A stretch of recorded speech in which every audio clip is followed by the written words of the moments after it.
മറ്റൊരു സംഭവം അത് തിരുവനന്തപുരം ചാക്കയിൽ നേരത്തെ കഴിഞ്ഞ വർഷം ഉണ്ടായതാണ്. 2 വയസ്സുകാരിയെ തട്ടിക്കൊണ്ടുപോയി പീഡിപ്പിച്ച കേസിൽ പ്രതി ഹസൻകുട്ടി കുറ്റക്കാരനാണെന്ന് കോടതി. തിരുവനന്തപുരം പോക്സോ കോടതിയാണ് വിധി പ്രസ്താവിച്ചത്. ഒക്ടോബർ 3 വെള്ളിയാഴ്ചയാണ് ശിക്ഷാവിധി. ഇതര സംസ്ഥാന തൊഴിലാളിയായിട്ടുള്ള മാതാപിതാക്കൾക്കൊപ്പം റോഡരികിൽ കിടന്നുറങ്ങുമ്പോഴാണ് ഈ കുട്ടിയെ തട്ടിക്കൊണ്ടുപോകുന്നത് ഇയാൾ. കൊല്ലം സ്വദേശിയായ കബീർ എന്ന് വിളിക്കുന്ന ഹസൻകുട്ടിയാണ് പ്രതി. വി അരുൺ ചേരുന്നു. അരുൺ, നമ്മൾ തുടർച്ചയായി കുട്ടികൾക്കെതിരെയുള്ള ഈ അതിക്രമങ്ങളുടെ വാർത്തകൾ പറയുകയായിരുന്നു. പക്ഷേ ഇത് നമ്മളെ ഏവരെയും ഞെട്ടിച്ച ഒരു വാർത്തയായിരുന്നു നേരത്തെ തന്നെ. ഈ ഉറങ്ങിക്കിടന്ന കുട്ടിയെ തട്ടിക്കൊണ്ടുപോയി ഒരു വൈകൃതം കാട്ടുന്ന ഹസൻകുട്ടി. ഈ കോടതി എന്താണ് പരാമർശിച്ചത്? എന്തോ നാടോടികളുടെ കൂട്ടത്തിലുണ്ടായിരുന്ന ഒരു കുട്ടിയാണ്.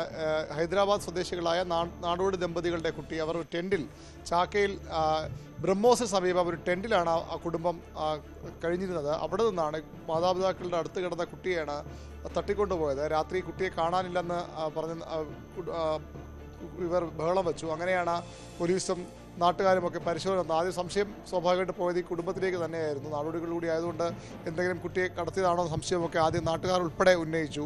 പക്ഷേ പിന്നീടാണ് ഈ കുട്ടിയെ ഒരു കുറ്റിക്കാട്ടിൽ നിന്ന് കണ്ടെടുത്തത്. പിന്നീടാണ് മനസ്സിലാവുന്നത് ആ കുട്ടിയെ ക്രൂരമായി പീഡിപ്പിച്ചിരുന്നു ഇയാൾ. പ്രതിയിലേക്ക് എത്തിയത് ഈ ബ്രഹ്മോസിൻ്റെ ക്യാമ്പസിലുള്ള ഒരു CCTV ആണ്. ആ CCTV ദൃശ്യങ്ങൾ പരിശോധിച്ചാണ് പ്രതിയിലേക്ക് പോലീസ് എത്തിയത്. കുട്ടി ഉറക്കെ കരഞ്ഞു. നമുക്കറിയാം 2 വയസ്സ് മാത്രമുള്ള കുട്ടിയാണ്. ആ കുട്ടി നിലവിളിച്ചു. സ്വാഭാവികമായും ആ കുട്ടിയുടെ ശബ്ദം പുറത്ത് വരുമെന്നായപ്പോൾ ഇയാൾ കുട്ടിയെ ഉപേക്ഷിച്ച് കടന്നു കളഞ്ഞു. മൂക്കും വായുമൊക്കെ കുറേ സമയം പൊത്തിപ്പിടിക്കുകയും ചെയ്തു. ആ കുട്ടി മരിച്ചു എന്ന് കരുതിയാണ് ഇയാൾ കുട്ടിയെ ഉപേക്ഷിച്ച് അവിടെ നിന്ന് പോയത്. ഇയാളുടെ ഒരു പശ്ചാത്തലവും അത്യന്തം ക്രൂരത നിറഞ്ഞ ഒരു പശ്ചാത്തലമാണ്. ഇയാൾ സമാനമായ നേരത്തെയും പോക്സോ കേസുകളിലും പല കേസുകളിൽ പ്രതിയായ ആളാണ്.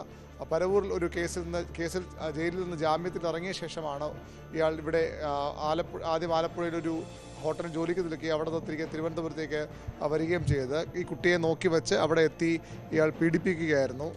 ഇയാൾ സ്ഥിരം ഇത്തരം കുട്ടികൾക്കെതിരായ ലൈംഗിക അതിക്രമം നടത്തുന്ന ആ ക്രൂര മനസ്സുള്ള ഒരു ആളാണ്. ഏതായാലും പോലീസ് ഇയാളെ പിന്നീട് കസ്റ്റഡി എടുത്തത് പളനിയിൽ ഇവിടെ നിന്ന് രക്ഷപ്പെട്ട് പളനിയിലേക്ക് പോവുകയും അവിടെ ആളെ തിരിച്ചറിയാതിരിക്കാനായി തല മുണ്ടനം ചെയ്ത് നടക്കുകയുമായിരുന്നു. അവിടെ നിന്നാണ് അയാളെ പോലീസ് പിടികൂടി എത്തിച്ചത്. ഏതായാലും ഇയാൾക്ക് ഏറ്റവും വലിയ ശിക്ഷ ഈ പീഡനം, തട്ടിക്കൊണ്ടുപോകൽ, അതുപോലെ തന്നെ ഈ പോക്സോ പ്രകാരമുള്ള കേസുകൾ, അതിനുമപ്പുറത്തേക്ക് വധശ്രമ കേസ് കൂടി ഇയാളുടെ മേൽ ചുമത്തിയിട്ടുണ്ട്. കാരണം കുട്ടിയെ മൂക്കും വായുമൊക്കെ പൊത്തിപ്പിടിക്കുമ്പോൾ കുട്ടി മരിച്ചു പോകേണ്ടതായിരുന്നു. രാത്രി ഉപേക്ഷിച്ചിട്ട് പോയപ്പോഴും ആ രീതിയിൽ കുട്ടിക്ക് ഒരു പാനിക് സിറ്റുവേഷനിലേക്ക് കുട്ടി കടന്നു പോയിട്ടുണ്ട്. അത്യന്തം ഭയം നിറഞ്ഞ ഒരു അവസ്ഥയിലേക്ക് 2 വയസ്സ് മാത്രമുള്ളൊരു കുട്ടിയാണത് കടന്നു പോയിട്ടുണ്ട്. അതുകൊണ്ട് തന്നെ ഇയാൾക്കെതിരെ വധശ്രമത്തിലുള്ള വകുപ്പ് കൂടി ചുമത്തിയിട്ടുണ്ട്. എല്ലാ കുറ്റങ്ങളും തെളിഞ്ഞു എന്നാണ് നമുക്ക് കോടതിയിൽ നിന്ന് അഭിഭാഷകരിൽ നിന്ന് മനസ്സിലാക്കാൻ കഴിഞ്ഞത്.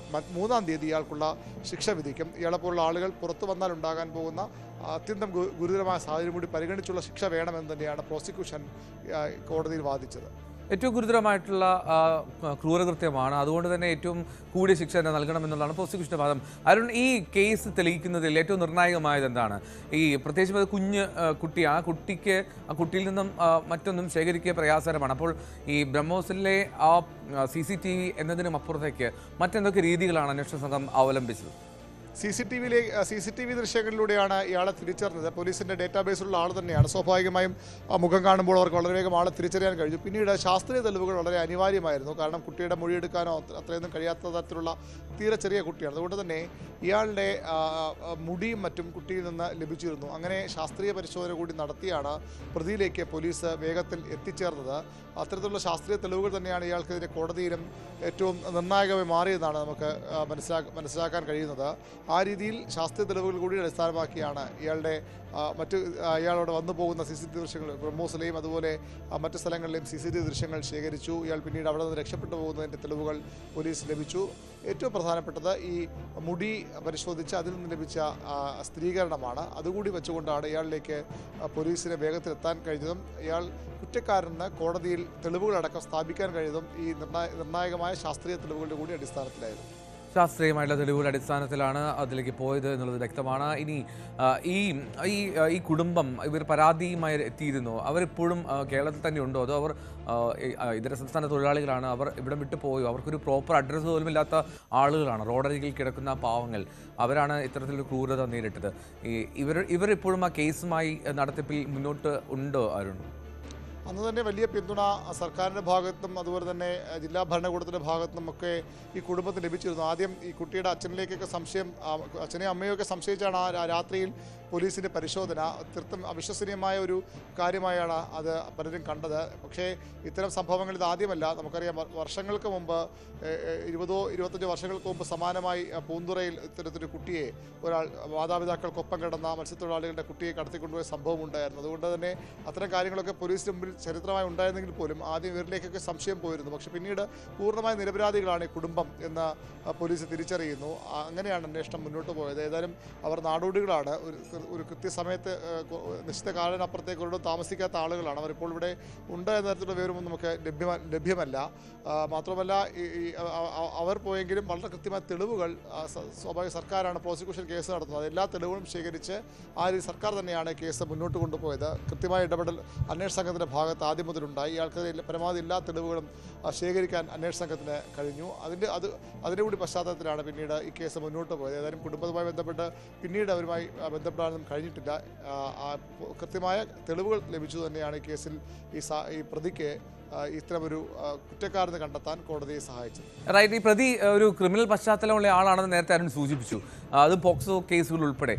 ഇതിൽ ഇയാൾ ജയിലിൽ നിന്നിറങ്ങി ജാമ്യത്തിനിറങ്ങി മുങ്ങി നടക്കുകയായിരുന്നു. ആ സമയത്താണോ ഈ കൃത്യം കൂടി ചെയ്തത്, ഈ പീഡനം കൂടി സംഭവിച്ചത്?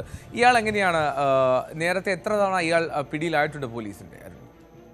ജാമ്യത്തിലിറങ്ങി മുങ്ങി നടന്ന ആളല്ല, ജാമ്യത്തിൽ തന്നെയായിരുന്നു. അയാൾക്ക് വേറൊരു കേസിൽ ജാമ്യം ലഭിച്ച് പുറത്തു നിൽക്കുമ്പോഴായിരുന്നു ഇയാൾ അവിടെ നിന്ന് ആലപ്പുഴയിൽ ഒരു ഹോട്ടലിൽ കുറച്ച് നാൾ ജോലിക്ക് നിന്നു. അവിടെ നിന്നാണ് വീണ്ടും ഇവിടേക്ക് ചാക്കയിലേക്ക് തിരുവനന്തപുരത്തേക്ക് വരുന്നത്. Railway station, Kochuveli railway station അടുത്താണ് ഈ സ്ഥലം. അങ്ങനെ റെയിൽവേ ട്രാക്കിൽ വരുമ്പോഴാകാം ഈ കുട്ടിയെ കണ്ടതും അവിടെ ഈ ആളുകൾ ഇത്തരത്തിൽ കൊച്ചുകുട്ടിയുണ്ട് എന്നൊക്കെ തിരിച്ചറിഞ്ഞതും. അങ്ങനെ അവിടേക്ക് വരികയായിരുന്നു. ഇയാൾ നേരത്തെയും സമാനമായ കേസുകൾ പ്രതി എന്നാണ് പോലീസ്, പല കേസുകൾ പ്രതി എന്നാണ് പോലീസ് രേഖകളിൽ വ്യക്തമാകുന്നത്. തീർത്തും ക്രൂരമായ പശ്ചാത്തലമുള്ളയാൾ, ഇത്തരത്തിലൊരു മനോവൈകല്യമുള്ളയാൾ. സ്വാഭാവികമായും ഇത്തരത്തിലെ കുട്ടികളെയൊക്കെ പീഡിപ്പിക്കണമെങ്കിൽ അതൊരു ക്രിമിനൽ ബുദ്ധിക്ക് അപ്പുറത്തേക്ക് മനോവൈകല്യമായി കൂടി കാണേണ്ടതുണ്ട്. വളരെ മനസ്ഥിതിയുള്ള ഒരാൾ, എന്ത് ക്രൂരതയും ചെയ്യാൻ മടിയില്ലാത്ത ഒരാൾ. അങ്ങനെയാണ് പോലീസ് ഉദ്യോഗസ്ഥർ ഇയാളെപ്പറ്റി പറയുന്നത്. ഇടവയാണ് ഇയാളുടെ സ്വദേശം. വർക്കലയ്ക്കടുത്തുള്ള ഇടവ എന്ന സ്ഥലമാണ്. അവിടെ സമാനമായ കുറ്റകൃത്യങ്ങൾ നേരത്തെയും ഇയാൾ പല കേസുകളിൽ ശിക്ഷിക്കപ്പെടുകയും പലയിടത്തും രക്ഷപ്പെട്ടു പോവുകയും ചെയ്ത ആളാണ്. അങ്ങനെയാണ് ഇയാളുടെ ഒരു പശ്ചാത്തലമുള്ളത്. തീർത്തും സമൂഹത്തിന് അപകടകരമായ തരത്തിൽ പ്രവർത്തിക്കുന്ന ഒരാളായി തന്നെയാണ് ഇയാളെ കാണുന്നത്. ആ കാര്യങ്ങളൊക്കെ വ്യക്തമായിക്കൊണ്ടാണ് പ്രോസിക്യൂഷൻ കോടതിയിൽ ഈ കേസ് വാദിച്ചത്. അയാൾക്ക് ആ തരത്തിലുള്ള ശിക്ഷ, പരമാവധി ശിക്ഷ, ഈ പോക്സോ കേസും തട്ടിക്കൊണ്ടുപോകലും അതുപോലെ തന്നെ വധശ്രമത്തിനുമൊക്കെ തെളിവുകളുണ്ട്. അതുകൊണ്ട് തന്നെ എല്ലാ കുറ്റങ്ങൾക്കും കൃത്യമായ ശിക്ഷ വേണമെന്നൊരു വാദമാണ് പ്രോസിക്യൂഷൻ മുന്നോട്ട് വച്ചത്. 3-ാം തീയതി അറിയാം എന്താണ് ഇയാൾക്ക് പോക്സോ കോടതി നൽകാൻ പോകുന്ന ശിക്ഷ എന്നത്. 3-ാം തീയതി വെള്ളിയാഴ്ചയാണ് ആ ശിക്ഷാവിധി. എന്താണെങ്കിലും ഏറ്റവും കൂടിയ ശിക്ഷ തന്നെ. കാരണം ഇയാളെ പോലുള്ള ആളുകൾ വീണ്ടും പൊതുസമൂഹത്തിലേക്ക് ഇറങ്ങിയാൽ അത് സമൂഹത്തിന് തന്നെ ആപത്താണ് എന്നുള്ള പ്രോസിക്യൂഷൻ വാദം തന്നെ കോടതി കേൾക്കട്ടെ, അത് അംഗീകരിക്കട്ടെ.